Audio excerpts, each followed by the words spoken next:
Lundi 19 mars 2018, mesdames et messieurs, partout où vous nous regardez, bonsoir et bienvenue dans votre édition. Tout de suite, on prend la direction du Burkina Faso où se trouve actuellement le fils du guide spirituel des Ansars pour la grande cérémonie de prêche organisée par l'association des Ansars commémorant la naissance du prophète Mohammed. Paix et salut sur lui, Chérif Ahmad Tidiane Haïdara, fils du guide spirituel des Ansars, et une forte délégation sont au Burkina Faso, dans le pays des hommes intègres depuis le 16 mars dernier. Voyons quelques temps forts avec notre envoyé spécial Bouya Koulibaly, commenté par Moussa Fomba. Arrivé le 15 mars dernier, sur la terre des hommes intègres, Assayed Chérif Ahmed Tidiane Haïdara et sa délégation ont procédé à une série de visites à plusieurs personnalités, les notabilités et associations islamiques les 17 et 18 mars dans la journée, clôturée par la mosquée de l'association des Ansars en chantier au quartier Belleville de Bobo-Dioulasso. La nuit, une foule impressionnante a convergé vers le stade Sangoulé-Lamizana pour prendre part à la grande nuit de prêche du baptême animé par Assayed Chérif Ahmed Tidiane Haïdara, commémorant la naissance du prophète Mohammed, paix et salut sur lui. Un prêche qui malheureusement a été reporté car la pluie s'était invitée au rendez-vous. Le lendemain, le même stade est pris d'assaut par les musulmans pour la bénédiction du Mawlud, marquant la clôture des festivités avec une série de discours. Pour Seyyid Chérif Ahmed Tidiane Haïdara, qui a présidé la cérémonie de bénédiction, la célébration du Mawlud est à la fois une obligation et un acte de reconnaissance envers Dieu dans sa miséricorde. Rappelons qu'au cours de la cérémonie, le fils du guide spirituel des Ansars et président du groupement des leaders spirituels musulmans du Mali n'a pas manqué de formuler des bénédictions pour le Burkina Faso, victime d'attentats terroristes au début de ce mois ayant causé la mort de 8 personnes. Retour à l'actualité nationale. L'association des jeunes ressortissants de Kérouané à Ziarka a tenu une assemblée générale le dimanche 18 mars au Palais de la Culture de Bamako. La cérémonie a enregistré la participation de plusieurs cadres et ressortissants de la dite localité. Reportage à Hamadou Diallo et Ibrahim Koulibaly. C'est par une lecture de Coran que la cérémonie a débuté. Il s'agit pour l'association des jeunes ressortissants de Kérouané à JRK de dresser le bilan des activités réalisées dans la période 2017-2018. Pendant l'année 2017-2018, l'association a pu faire peut-être creuser 4 forages, creuser 4 forages, équiper 2 forages, plus creuser 4 forages, en tout 4 forages. Une fonds de 37 350 000 francs. L'association a pu faire le travail de 4 forages, 37 350 000 francs CFA. Bon, après ça, on a mis en place un comité de gestion pour une construction de siège à Kérouané, un siège qui va peut-être créer des emplois à Kérouané. Comment ça? Parce qu'on a des programmes pour faire des boulangeries à Kérouané. Et puis on a une machine là-bas pour faire de l'eau en sachet là. Et puis on a des bureaux où on a des salles, une salle de formation pour les femmes. Et puis on a une salle de formation pour les hommes aussi. C'est le travail annuel que l'AGRK a pu faire cette année. Cette activité qui a pour but de contribuer au développement économique, social et culturel de Kérouané a enregistré la présence de plusieurs ressortissants de la localité et ses environs. C'est capital et important. Parce que en me présentant ici, à côté des jeunes, c'est pour les encourager, c'est pour les conforter, des initiatives qu'ils ont prises pour les aider, des avantages pour bien faire. Donc, à me présenter ici, c'est pour les encourager. Donc, je suis venu pour les encourager, pour les conseiller, qu'ils se donnent la main pour les futurs à venir. Rappelons que l'association des jeunes ressortissants de Kérouané à JRK a été créée en 2014. Elle est donc à sa 5e édition. Cap sur la 3e région administrative du Mali où la commune rurale de Siantoula dans le cercle de Bougouni a abrité samedi 17 mars 2018 la 3e édition de la cérémonie de concours inter-école de lecture organisée par l'association Anka Sebeke. Ce concours vise à promouvoir la qualité de l'éducation au niveau de la localité. Reportage Al-Hamidou Badini. L'association Anka Sebeke se fixe plusieurs objectifs, dont la promotion de l'éducation nationale. C'est dans cette optique que s'inscrit cette 3e édition de concours de lecture interscolaire entre les premiers et seconds cycles de la commune rurale de Sientoula. L'association Anka Sebeke est une association des jeunes juristes et autres. Et on a créé il y a 8 ans de cela. L'association Anka Sebeke, pour atteindre ses objectifs, on s'est fixé de plusieurs objectifs.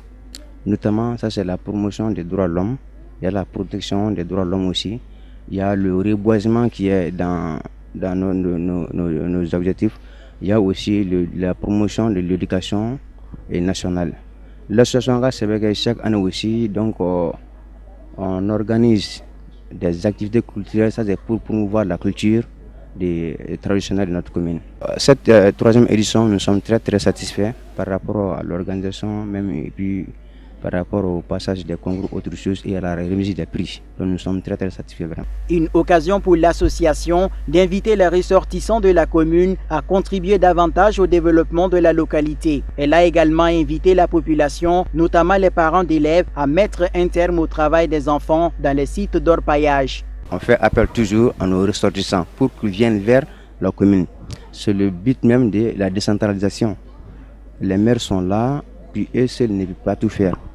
Donc c'est pour cela qu'on aille toujours vers eux pour qu'ils viennent aider les autorités locales donc, pour le développement de notre localité. Puis voilà, je lance un appel très fort aussi à la population, surtout les parents d'élèves et les femmes aussi, pour qu'ils puissent essayer d'abandonner, soit diminuer la pratique de l'orpaillage traditionnel, enfin de faire inscrire leurs enfants à l'école.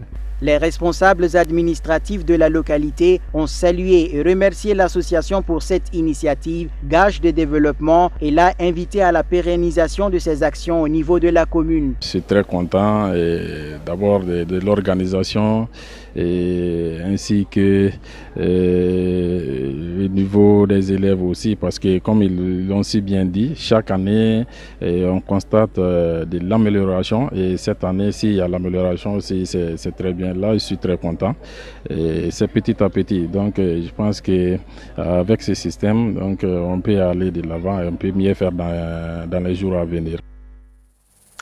Actualité politique à Bamako, les femmes du Parti pour la restauration des valeurs du Mali, autrement dit PRVM Fasoko, ont célébré la journée dédiée aux femmes du monde, à savoir le 8 mars. La cérémonie marquant ces festivités a eu lieu le samedi 17 mars à Bajala 1, en commune 3 du district de Bamako. Abdul Karim Sako. C'est en présence du président national du parti que les femmes du PRVM Fasoko ont célébré la femme dans le cadre de la journée internationale consacrée aux femmes. Les militantes du parti du Chameau ont réservé à Mamadou Oumar Sidibé un accueil digne de son rang de président de la dite formation politique. Estimant que les femmes sont le socle de tout développement harmonieux, le secrétaire général de Fasoko en commune 3 dira que celle-ci ne pouvait que mériter cet honneur qu'une journée leur soit dédiée. 8 mars, c'est une activité des femmes. Quand tu parles du parti politique, un parti politique ne peut pas fonctionner sans les mouvements. Les mouvements jeunes, les mouvements femmes, les partis. Nous avons honoré nos femmes à être en harmonie totale avec les femmes du Mali, les femmes du monde entier en général. Vraiment, je n'ai pas grand mot à dire. Les femmes, ils ont maîtrisé leur sort, savoir le 8 mars.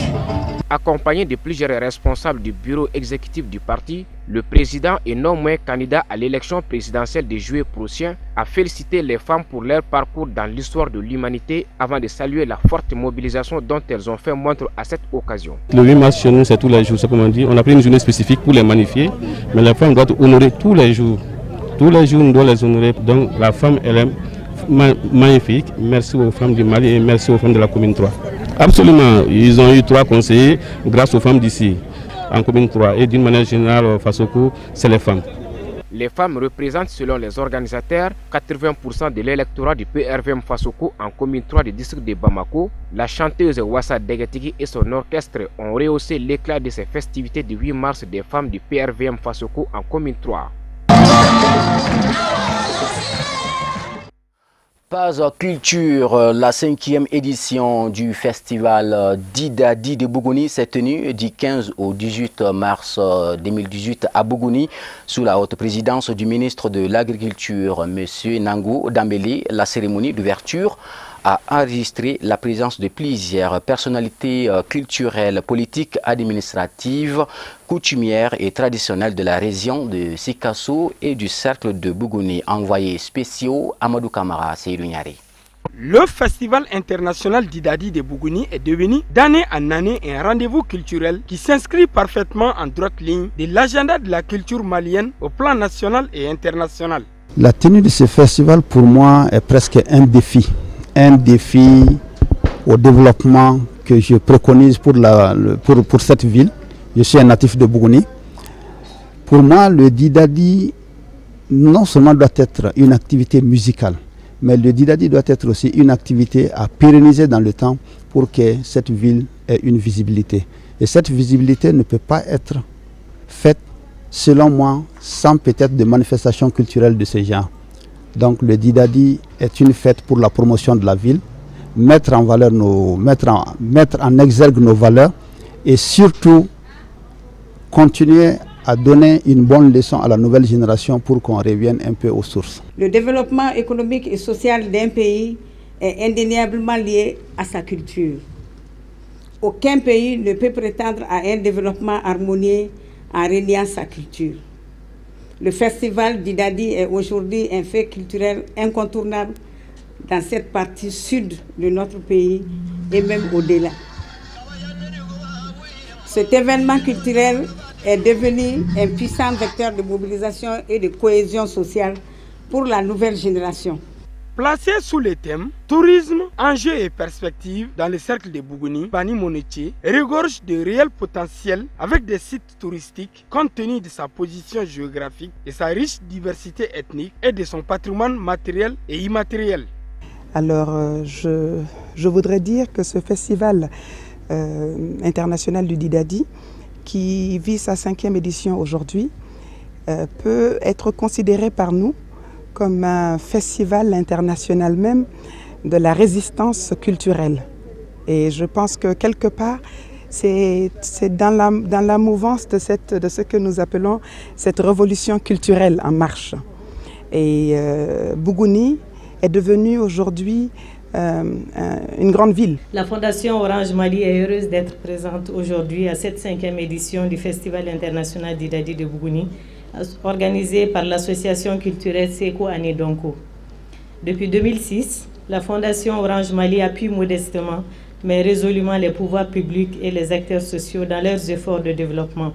Elle a ainsi fixé 4 domaines d'intervention, dont la santé, l'éducation, la solidarité et la culture, car nous sommes convaincus que la culture est un formidable levier de développement socio-économique.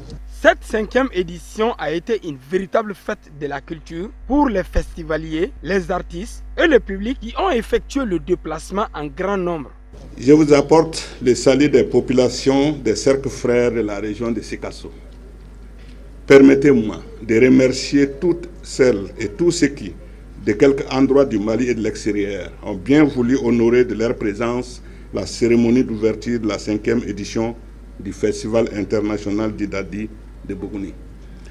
Je me sens d'autant plus fier de présider le lancement de cette édition que je mesure la portée d'un tel rassemblement annuel qui est le lieu de brassailles des cultures aussi diverses que variées, socle de notre identité et garant de notre volonté de vivre ensemble, du renforcement de l'esprit de solidarité, de fraternité et d'entraide. Signalons que cette édition a été marquée par des conférences-débats, des forums, des expositions-ventes, des concerts géants et des visites touristiques. Le Festival international Didadi regroupe plus d'une 50aine d'artistes et plus de 100 exposants de 9 pays et des dizaines de milliers de festivaliers. Merci à nos reporters. Tout de suite, on fait le point de l'actualité sur la scène internationale en bref et en images. Une présentation de Al-Hamidou Badini. La date du référendum constitutionnel est désormais connue. Le scrutin référendaire va se dérouler le 17 mai prochain sur toute l'étendue du territoire burundais. Le décret portant convocation du corps électoral a été signé ce 18 mars par le président burundais Pierre Nkurunziza, qui vient de confirmer l'annonce faite en décembre dernier par le président de la Commission électorale nationale indépendante CENI. Et sauf cas de force majeure, le oui devrait largement l'emporter, car seuls les partisans de la révision étaient autorisés à battre campagne. Celui qui tentera de dérouter les citoyens en les incitant à ne pas participer au référendum seront sévèrement sanctionnés, a averti l'homme fort de Bujumbura. En Côte d'Ivoire, la plateforme d'opposition Ensemble pour la démocratie et la souveraineté se mobilise avant les élections sénatoriales du 24 mars. L'EDS a appelé ses militants samedi 17 mars à une marche pacifique jeudi prochain à l'avant-veille du scrutin. Elle conteste la légitimité de la commission électorale chargée d'organiser ces élections. Les sénatoriales du 24 mars seront suivies des élections municipales puis régionales. Mais le scrutin qui focalise particulièrement l'attention, c'est celui de l'élection présidentielle de 2020.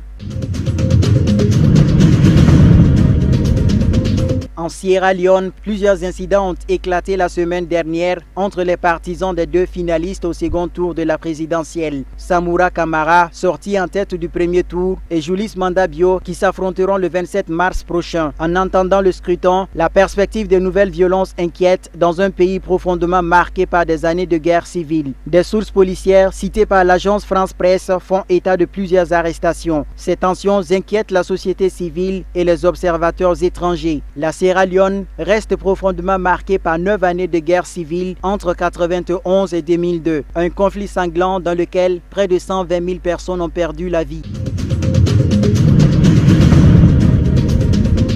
La présidente de Maurice, Amina Gourib Fakim, empêtrée dans un scandale financier qu'elle nie, a remis sa démission dans l'après-midi du samedi 17 mars à la présidente de l'Assemblée nationale. L'annonce a été faite par son avocat Youssouf Mohamed. Scientifique reconnu dans le monde, Amina Gourib Fakim quittera son poste selon son avocat vendredi prochain à midi. Amina Gourib Fakim occupe un poste essentiellement protocolaire. Elle est accusée d'avoir fait des achats personnels d'une carte bancaire remise par la fondation Planet Earth Institute basée à Londres pour promouvoir l'éducation scientifique en Afrique. Vladimir Poutine a été sacré dimanche par les urnes lors d'une présidentielle qui était gagnée d'avance. De son côté, l'opposition accuse le pouvoir d'avoir gonflé la participation pour légitimer un scrutin sans suspense. Près de 107 millions d'électeurs étaient appelés aux urnes. Faute de suspense et vu les appels au boycott de l'opposition, le Kremlin a tout fait pour que la participation, seul véritable baromètre de ce scrutin, soit aussi fort que possible dimanche. Une campagne massive d'information et d'incitation au vote a ainsi été lancée et les autorités ont également facilité le vote hors du lieu de résidence. La victoire de Poutine avec plus de 70% des voix était prévisible selon certains observateurs.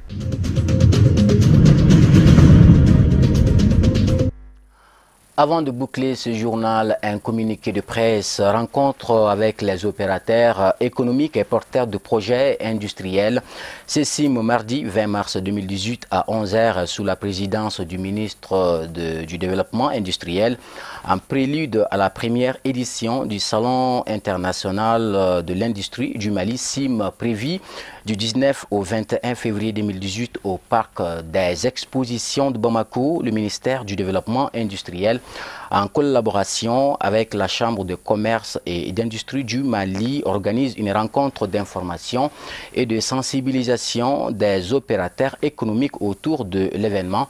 Cette rencontre, placée sous la présidence de M. Mohamed Ali Ag Ibrahim, ministre du Développement industriel, vise à mobiliser l'ensemble du secteur privé autour de la promotion industrielle du Mali. Opérateurs économiques, porteurs de projets industriels, vous êtes tous conviés le mardi 20 mars 2018 à 11h à la Chambre de commerce et d'industrie du Mali, mise en place terminée 10h45 Bamako, le 16 mars 2018, le président Youssouf Bathily, chevalier de l'Ordre national. Ainsi s'achève votre journal de ce lundi 19 mars 2018. Merci à vous de l'avoir suivi. Portez-vous très bien. Dans moins de 2 heures, vous retrouverez Ousmane Sogoré pour le journal en langue nationale Bamanan. Quant à moi, je vous retrouve demain avec le même plaisir. Bonne soirée.